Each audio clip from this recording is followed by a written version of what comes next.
काला चश्मा लगा रखा है या उनकी आंखों की बिनाई कमज़ोर है, मैं यही कहूँगा।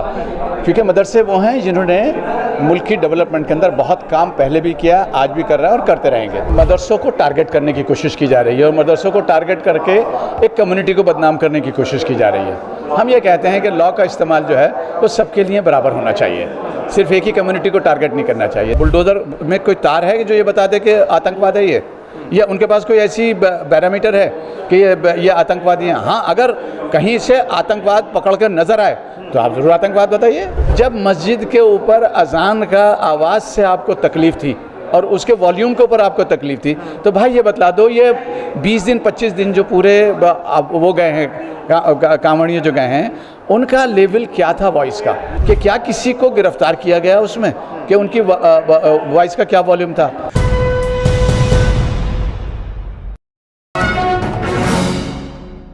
मदरसों को लेकर इस वक्त एक घमासान चलाया जा रहा है। माहौल पूरी तरह से ऐसा किया जा रहा है कि जैसे मदरसे देश के सबसे बड़े दुश्मन बनकर सामने आ रहे हैं। सर्वे की बात सामने आ गई है। पहले मस्जिदों के सर्वे हो रहे थे, अब मदरसों के सर्वे हो रहे हैं। पहले घरों पर बुलडोज़र चल रहे थे, अब मदरसों पर बुलडोज़र चल रहे हैं। इसी को लेकर जमीयत उलमाए हिंद में आज एक बड़ी बैठक हुई है। ज़्यादा बातचीत के लिए हमारे साथ कमाल फारूकी साहब मौजूद हैं। कमाल साहब, ऐसा करके दिखाया जा रहा है कि जैसे इस वक्त सबसे ज़्यादा अगर देश को कोई नुकसान पहुंचा रहा है तो वो मदरसे हैं। मैं आपसे जानना चाहता हूं, आप कैसे देख रहे हैं इस पूरे मामले को? मैं ऐसे लोगों से बड़ी हमदर्दी रखता हूं। उसकी वजह ये मैं समझता हूं कि वो ना तो उन्होंने मुल्क का इतिहास पढ़ा है, ना उन्होंने मुल्क की आज़ादी के अंदर लोगों का कंट्रीब्यूशन दिया है। उनका वो बेचारे जो है ना काला चश्मा लगा रखा है या उनकी आंखों की बिनाई कमज़ोर है, मैं यही कहूँगा। क्योंकि मदरसे वो हैं जिन्होंने मुल्क की डेवलपमेंट के अंदर बहुत काम पहले भी किया, आज भी कर रहा है और करते रहेंगे। क्योंकि हमारा मज़हब किसी भी तरह से किसी भी जिस मुल्क में हम रह रहे हैं उसके ख़िलाफ़ बात करने की हमको बिल्कुल इजाज़त नहीं देता। हमारा मज़हब इस बात की देता है कि जहाँ जिस मुल्क में हो उसका कानून मानो, और हम उसके कानून को मानते हैं और हम उसके कंप्लायंसेस भी करते हैं। अगर गवर्नमेंट को लगता है कि हम कहीं जगह पर कंप्लायंसेस में कमी है, हम बताएं। हम अपने तौर पर भी लोगों को करेक्शंस कर रहे हैं, लोगों को बतला रहे हैं कि क्या क्या कंप्लायंस करना चाहिए, और अगर गवर्नमेंट की तरफ से कोई क्वेरी आएगी हम उसका भी जवाब देंगे। लेकिन खुदा के वास्ते एक ही चश्मे से सबको देखें।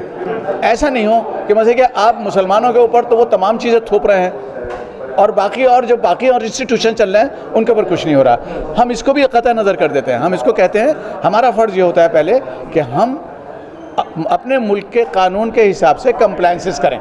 हम कंप्लायंसेस कर रहे हैं और करते रहेंगे। फारूक साहब, एक चीज़ ये भी बताइए कि आज जो बैठक यहाँ हुई है जमीयत उलमाए हिंद में, जहाँ सारे मदारिस के लोग मौजूद थे, क्या कुछ इस बैठक में तय हुआ है, इसके बारे में पहले बताइए। सर देखिए, हम पहली बात तो ये कि हमको ये लग रहा है कि मदरसों को टारगेट करने की कोशिश की जा रही है और मदरसों को टारगेट करके एक कम्युनिटी को बदनाम करने की कोशिश की जा रही है।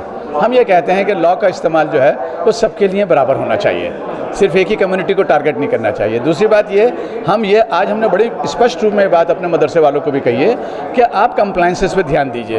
आपकी जो जितनी भी चीज़ें हैं, अगर ठीक नहीं हैं, कुछ कागज़ों में कोई कमी है, कोई चीज़ है, आहिस्ता आहिस्ता करके पूरी कर दीजिए, ठीक कर लीजिए, लेकिन कंप्लायंस कीजिए। हम कंप्लायंस के ऊपर बिलीव करते हैं। हम ये चाहते हैं कि जहाँ तक मदरसों का ताल्लुक़ है, मदरसों ने आज नहीं, मदरसों ने तो 1857 से लेकर उससे पहले जिस तरह से अंग्रेज़ों का मुकाबला किया, जंग लड़ी साथ में, तो ये वही मदरसे हैं।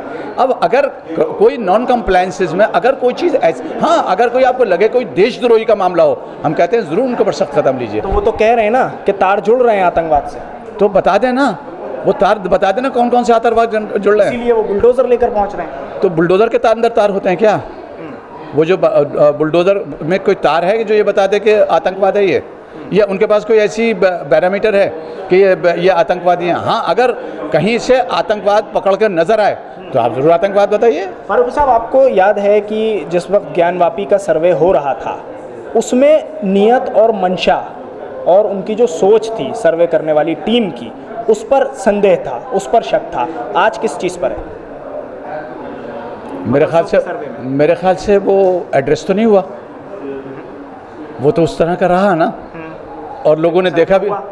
तो अब तो ये भी होता रहेगा भाई। अगर आप किसी कम्युनिटी को ह्यूमिलिएट करने के लिए तैयार ही होगा, आगे देखेंगे इसको। हम मस्जिद लीगल से दिक्कत नहीं है। सर्वे तो भाई अगर आप कंप्लायंसेस का सर्वे कर रहे हो तो हम तो खुद कहते हैं कि हम देखेंगे। हम आप क्या सर्वे करवाओगे, हम तो अपना खुद सर्वे करना शुरू कर देंगे। फ्रांसिस का ही सर्वे है, आप मानते हैं फारूकी साहब ऐसा? हाँ, तो अब ये तो हम बताएंगे ना। हाँ। हम तो ये बताएंगे कि भाई आप कंप्लायंसेस का अगर सर्वे कर रहे हैं तो भाई एक बात ये बता दो, जब मस्जिद के ऊपर अजान का आवाज़ से आपको तकलीफ़ थी और उसके वॉल्यूम के ऊपर आपको तकलीफ़ थी, तो भाई ये बतला दो, ये 20 दिन 25 दिन जो पूरे वो गए हैं कांवड़िए जो गए हैं, उनका लेवल क्या था वॉइस का? क्या आपके ज़रिए से माध्यम से अगर मुझे पता चल जाए, अगर इसके साथ में आप बता दें तो बाद में अच्छा होगा कि क्या किसी को गिरफ्तार किया गया उसमें, कि उनकी वॉइस का क्या वॉल्यूम था? मैं बताता हूँ आपको, पूरी सड़कें जाम थी, बेहतरीन आवाज़ पर लाउड स्पीकर चल रहे थे, एक एक ट्रक पर 10-10 डीजे रखे हुए थे, एक एक ट्रक पर 10-10 डीजे थे, लेकिन किसी ने रिपोर्ट उसके खिलाफ नहीं किया। क्यों? तो सर मुझसे क्यों नहीं? आप लोग भी उठ सकते थे। नहीं सर, नहीं, हम वो काम नहीं करेंगे। हम तो अपने यहाँ आज उल्टा काम किया हमने, और हमने उल्टा काम ये किया है कि हमने अपने सारे लोगों को कहा है कि हम चेकलिस्ट दी है हमने बनाकर, कि इस चेकलिस्ट के ऊपर अपने आप को कंप्लायंसेस कीजिए। आप अपना देखिए कि ये काम आपका हुआ हुआ है, नहीं हुआ हुआ है, नहीं हुआ हुआ है तो क्यों नहीं हुआ है, उसको जल्दी कर लीजिए। वैसे एक चीज़ उठती है जो आप अभी कह रहे हैं कि अपने ही लोगों को हमने कहा है, अपने ही लोग मुस्लिम तंजीमों से कहते हैं कि आप ही लोग हमें पीछे की तरफ धकेल रहे हैं। नहीं, मैं नहीं समझता कि कोई कहता है ऐसा। और जिस मुल्क में आप रहते हैं, मेरा मज़हब ये कहता है कि उस मुल्क का कानून मानिए। अगर मेरा मुल्क कंप्लायंसेस की बात करता है तो कंप्लायंसेस की बात कीजिए, लेकिन अगर मेरा मुल्क मेरे साथ में कुछ और बिहेवियर करता है और किसी और के साथ में और करता है, तो खुदा आप लोगों का भला करे, आपके ज़रिए वो तमाम चीज़ें पहुँचेंगी। और ये अच्छा हुआ कि आपने बता दिया कि मुझे, और ये इसको बात, लेकिन मुझे अफसोस इस बात का हुआ कि किसी मीडिया में वो चला ही नहीं रहे थे लोग बाग कि यार ये इनका वॉल्यूम क्या है, इनका वॉल्यूम क्या अजान जो हो रही है उससे कम है या ज़्यादा है। काश के किसी ने बता दिया होता कि वो बेचारी मस्जिद में नमाज अजान जो होती है वो मुश्किल से 1.5 मिनट की होती है, ये तो पूरे के पूरे रास्ते इन्होंने जाम करके और उस पर चला रहे थे। तो भाई एक ही नज़र से देखो ना, कानून तो सबके लिए एक होना चाहिए। तो आपका कहना है कि चश्मा जो है वो बराबर नहीं है? नहीं, चश्मा तो है, लेकिन यार वो एक पे कलर दूसरा है, दूसरे पे कलर दूसरा है, बस एक ही कलर का चश्मा होना चाहिए, बस एक कलर का होना। शुक्रिया फारूकी साहब बातचीत करने के लिए। हमारे साथ कमाल फारूकी साहब इस वक्त मौजूद थे। उन्होंने साफ लफ्ज़ों में कहा है कि निष्पक्षता होनी चाहिए, चश्मा एक ही रंग का होना चाहिए, जो तमाम मज़ाहिब को एक रंग से देखे, एक तरह से देखे। ये ना हो कि मुसलमान के लिए कार्रवाई अलग तरह से हो, हिंदू के लिए कार्रवाई अलग तरह से हो। अजान अगर हो रही है तो उसके लाउड स्पीकर उतरवा दिए जाएं, लेकिन अगर कांवड़ यात्रा निकल रही है और उसमें लाउड स्पीकर तेज़ आवाज़ से बजाए जा रहे हैं तो उन पर कोई कार्रवाई ना हो। रही बात मदरसों के सर्वे की, तो मदरसों के सर्वे के लिए पूरी तरह से तैयार हैं, लेकिन उसमें नीयत का साफ होना बहुत ज़रूरी है। नीयत तय करेगी कि किस नीयत से सर्वे कराया जा रहा है। तो आज ये इस वक्त बड़ी बैठक हुई है जमीयत उलमाए हिंद। काला चश्मा लगा रखा है या उनकी आंखों की बिनाई कमज़ोर है, मैं यही कहूँगा, क्योंकि मदरसे वो हैं जिन्होंने मुल्क की डेवलपमेंट के अंदर बहुत काम पहले भी किया, आज भी कर रहा है और करते रहेंगे। मदरसों को टारगेट करने की कोशिश की जा रही है और मदरसों को टारगेट करके एक कम्युनिटी को बदनाम करने की कोशिश की जा रही है। हम ये कहते हैं कि लॉ का इस्तेमाल जो है वो सबके लिए बराबर होना चाहिए, सिर्फ एक ही कम्युनिटी को टारगेट नहीं करना चाहिए।